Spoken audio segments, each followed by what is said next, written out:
Okay guys, so ngayon paalis lang ako. Kasama ko si Father, may appointment. Dahil may gas-gas ang paa. May gas-gas. So ngayon, papacheck up. So alis lang tayo. Pero yung sasakyan namin is yun na lang elderly bus. Dahil hindi na pwede dun sa sasakyan namin. Hindi ka nagpalit kami ng sasakyan. Na luma din naman yung pinalit namin. Kaso mataas siya. Mas mataas. So mahirap iakyat.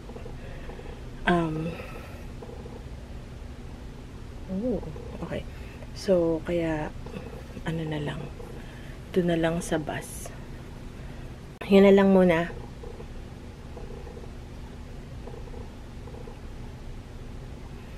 And mamaya i-set up natin yung yung dadating na yan dyan, parang pick up and drop off. So pipick upin dito, drop off dun sa clinic, which is mga kalahating oras kalayo.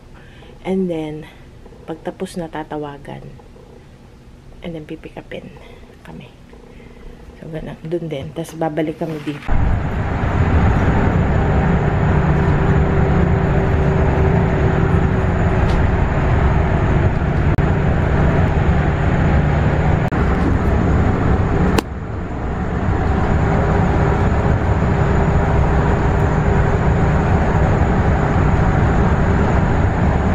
Dito na kami. Magsasign lang tayo ng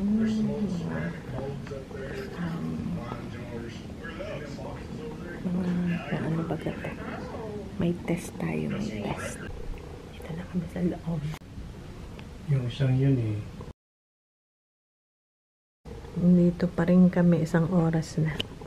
Okay guys, so may appointment ulit si Father. So maaga kami. Ayan. And guys, na bus yung pipick up. So, tama siya sa wheelchair.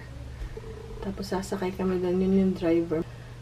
Pero nga dito, matatanda yung tatrabaho. So, ano to? Ilalak pa eh. Maraming mga ano, yung harness and everything.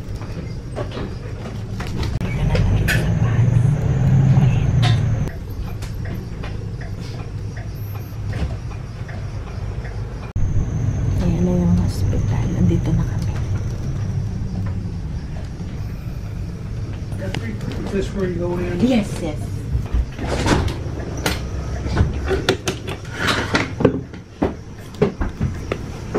Seat belt.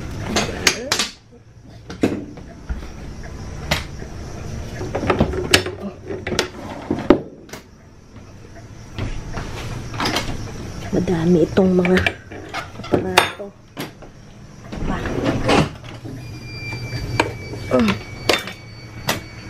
Dade, din unlock. Tapos na. Ito yung waiting area. Parang nasa hotel eh, no? Waiting area. Ayan na guys. Aha. Ayan guys, tapos na aming appointment. So, aakyat na high-tech dito, high-tech. So, ganito itsura ng senior bus nakababa. Ay, nakataas yung kasi nga may wheelchair. So, ito guys, yung sa cafeteria, mura lang yung pagkain sa cafeteria sa hospital. Kaya pag meron akong chance doon ako bumibili para pasalubong sa kanila. 4 na strips ng chicken is 4.99 or 250 pesos. Tsaka ito, 75 pesos lang. So, ito lahat, dalawa yung in-order ko. Is 13 lang. $13. So, how much is that? In pesos na lang. 700. Mura na dito, guys. Kasi ito dun sa grocery store, 1 piece, $3. Ito, $5. 4 na piraso na. So, mura na yan. Tapos, meron pang sauce. Thank you. Kasama na ang sauce. Chili sauce. Yan na muna. Ang aming kakainin dahil busy na ako. So, nakarating na ako, guys. Yun, naubos na yung aking kalahating araw. So, ganun. Ang hirap pag ikaw lang yung, alam mo yan. So, yan, guys. So, aray ko. Ngayon naman, mag-aasikaso naman ako itong aking konting trabaho. Yan, isang kalahating araw na akong, naubos. Tapos, babalik pa kami. So, nagsimula ito ng isang araw nung Isang araw, 2 days ago, maghapon, wala na ako nagawa maghapon. Tapos sakit ng ulo ko, natulog na lang ako maghapon. Hindi ako nag-live selling, hindi ako nag-edit, wala. Tapos ngayon, buti hindi masakit ang ulo ko. Kasi kung masakit ang ulo ko, tutulog ko yun. Hindi na ako Especially pag meron, nagkakaroon lang guys ako ng sakit ng ulo pag meron ako. Pero pag wala, 2 araw na masakit ang ulo. Tapos, sa isang Thank you, Mom. You're welcome, Baba. Tuwan-tuwa sila sa ating chicken. Tapos, yun, sa sunod na ulit, sa next week ulit, yung pupunta ulit tayo. Buti na lang, merong senior bus. So yun guys, buti na lang, nakakapagpa-schedule kami sa senior bus. Babayad ka lang, may bayad guys. Pagka gantong short distance, 500 pesos, ay 1,000 pesos balikan. Kasi dalawa kami. Pag yung sa malayo, sa city, which is half an hour, 40, parang 2,000 pesos doble.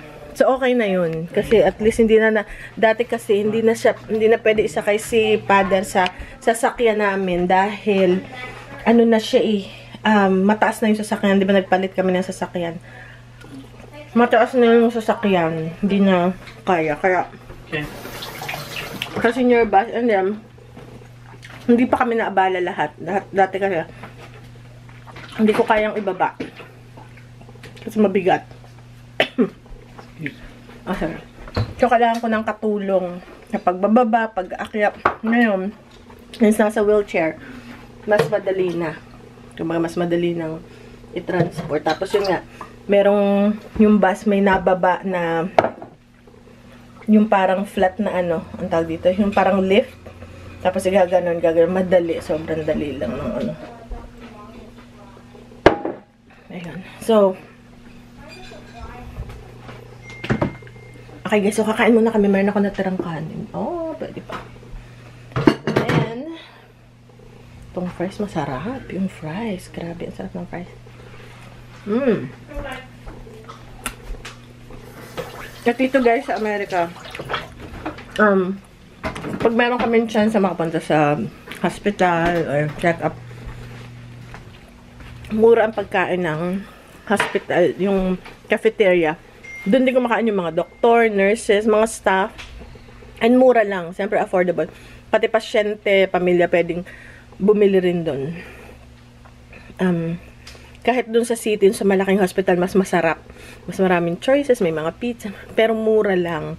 Parang hindi siya restaurant food yung. Pero yung pagkain parang restaurant food, ganon.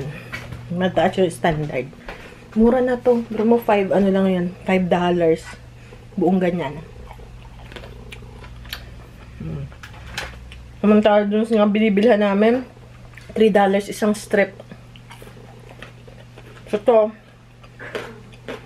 So, ang value nito, kung bibilhin mo dun sa aming binibilhan, $15 yung value. Ito, $5 lang. $7.50 yung value, $2.50 lang ang presyo. Okay na yun. Ano na to? Okay na kami for lunch. So, isipin ko lang mamayang gabi. Hindi na ako makapagluto ng lunch. So, maglilinis pa dito akong bahay. And then, lalagan tayo, tatabaho ulit tayo, guys.